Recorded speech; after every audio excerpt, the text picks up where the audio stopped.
Texting with Jesus, new AI app brings the Bible to life. In a fusion of technology and spirituality, Cat Loaf Software has launched an app that promises a virtual conversation with some of Christianity's most iconic figures. Aptly named Text with Jesus, this app enables users to engage with characters such as Jesus Christ, Mary, Joseph, and others, all through an interface that mimics popular instant messaging platforms. Users can ask questions and seek guidance with the characters driven by the AI chat model, ChatGPT.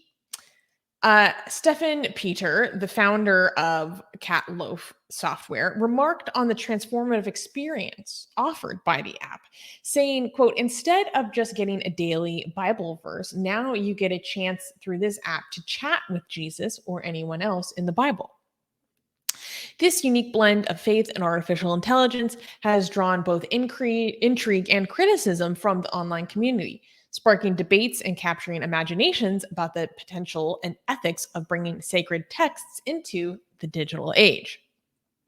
So I thought this would be really interesting to cover because we talked about how there are Bhagavad Gita chatbots a few weeks ago, and now we have a similar situation with the Bible, the Bible, and there's a lot about this that I find really interesting. I saw one person who claims to be a professionally trained theologian, and he was saying how he didn't like it because in the chatbot, Jesus is actually talking about the church and referencing and citing gospels that literally didn't exist canonically until Jesus was long dead.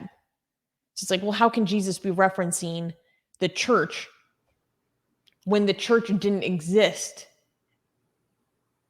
Jesus is God. He knows everything. I know. What do I need to tell you to you? I mean, obviously, that's the answer.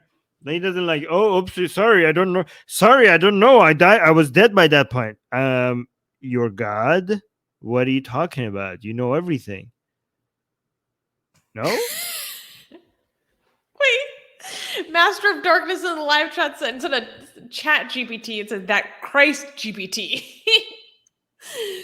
But Armin, what do you think about this rising age of these religious chatbots?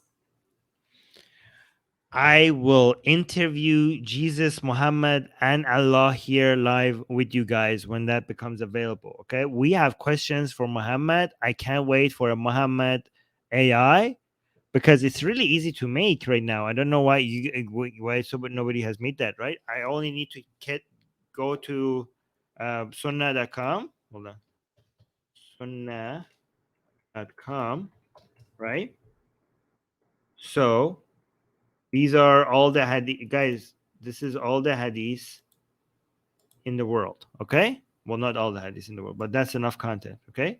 So you see, these are the main hadith books. I could go to sunnah.com and then go to Sahih Muslim. Right. These are all the Sahih Muslim books.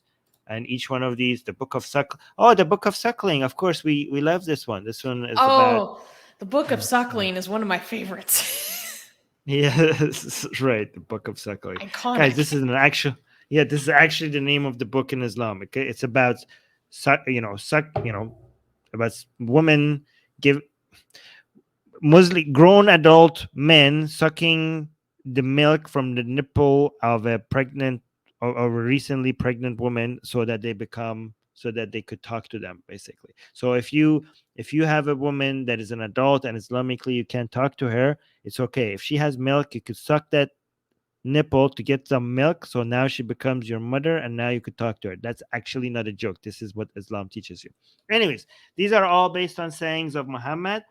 And all these books have the sayings of Muhammad, and I could take all this information and feed it into an AI, and then basically now the AI will know all the beliefs and sayings of Muhammad, and we could train an AI to basically act as if it's Muhammad, and then we could have, and it could kind of simulate that personality as well. So when we're talking to him, based on all the things we have a personal AI that is acts, not only talks as if he knows all the things Muhammad says, but also acts like Muhammad as well.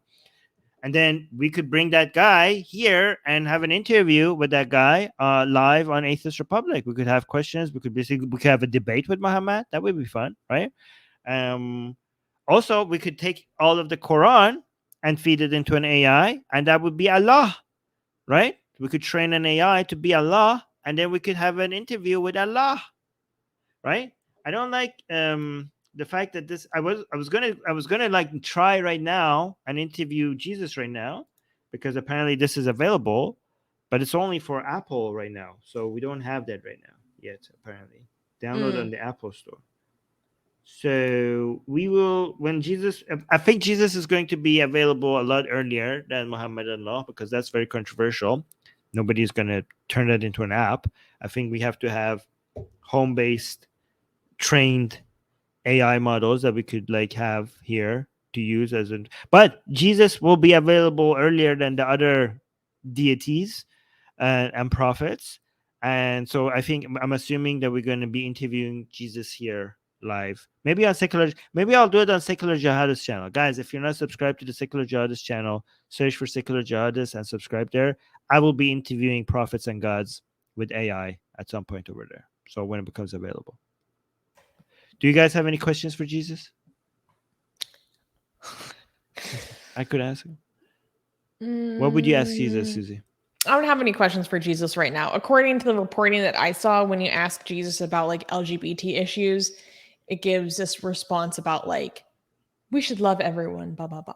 Like, it doesn't condone bigotry. Yeah, I mean, obviously that's a Jesus-y thing to say, but I was answer like, okay, we could love them, but are you going to burn them?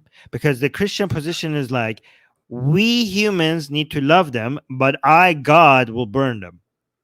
That's the position. So they're like, Christians kind of pretend like, oh, this is so loving. You're supposed to love them. Yeah, but God doesn't. God doesn't. God burns them, even though He loves them. Yeah. It's so hypocritical. The person who can't forgive the entire humanity because one woman just took a bite out of an apple is telling us to forgive everybody. Like, dude, you hold a grudge like no one else, and you want us to forgive people for, like, if somebody just rapes our child, you're like, forgive that, and you're like, you hold a grudge over a bite of an apple, and you want me to forgive this guy because even though he just molested and murdered my child, I have to forgive that. Okay.